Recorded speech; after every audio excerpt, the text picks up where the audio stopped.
الحمدللہ رب العالمین والصلاة والسلام علی سید المرسلین اما بعد فاعوذ باللہ من الشیطان الرجیم بسم اللہ الرحمن الرحیم۔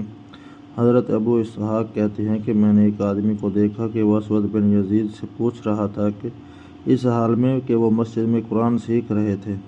اس نے کہا آپ اس آیت کو فَهَلْ مُدَّكَرٍ کو کیسے پڑھتے ہیں؟ کیا دال پڑھتے ہیں یا زال پڑھتے ہیں؟ انہوں نے فرمایا کہ دال۔ میں نے حضرت عبداللہ بن مسعود کو فرماتے ہوئے سنا کہ رسول اللہ صلی اللہ علیہ وسلم مدکرن دال کے ساتھ پڑھتے تھے۔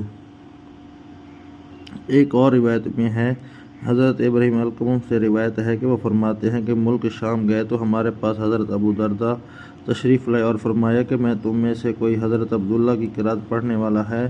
میں نے عرض کیا ہاں میں نے۔ انہوں نے فرمایا کہ تو نے اس آیت کو حضرت عبداللہ کو کبھی پڑھتے سنا ہے؟ واللیل اذا یغشی، تو میں نے کہا میں نے واللیل اذا یغشی والذکر والانثی پڑھتے ہوئے سنا۔ تو انہوں نے فرمایا کہ اللہ کی قسم میں نے بھی رسول اللہ صلی اللہ علیہ وسلم کو اس طرح پڑھتے ہوئے سنا کہ لیکن یہ سارے لوگ چاہتے ہیں کہ میں وما خلق پڑھوں لیکن میں اس کی بات نہیں مانتا۔